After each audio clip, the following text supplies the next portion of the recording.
Running back Jerick McKinnon, he did what he did. He had 5 carries for 7 rushing yards, 3 receptions for 31 yards, and a touchdown. So he had 38 total yards on 8 touches. Not super efficient, but he finishes the running back 21 this past week, 11.3 fantasy points. You're not going to be upset about it. He didn't match the running back 1 overall that he had in week 14 or week 15, but he reprises his role against a Denver team whose coach was just fired. Nathaniel Hackett was just fired.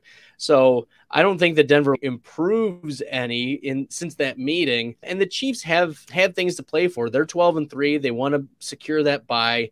And so I think that the Chiefs do play their players in week 17 against Denver. And Jerick McKinnon has proven that he's a part of that. McKinnon, each of the last 4 games, at least 47% of the snaps. And he handled 8 touches, which is his fewest over the last 4 weeks.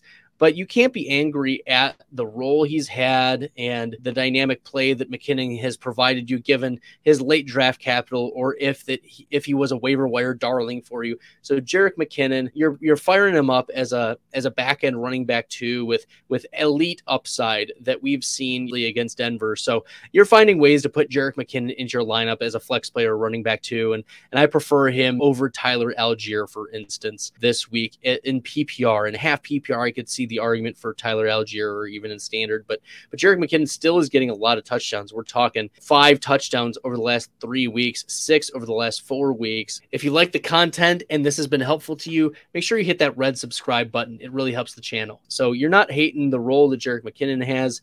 He's been running back 21 each of the last 4 weeks, and his sleeper, the drafters on sleeper right now are taking him as the running back 16. I think that's a fair spot for him, a high to mid pack running back 2 as we're entering this week 17 game against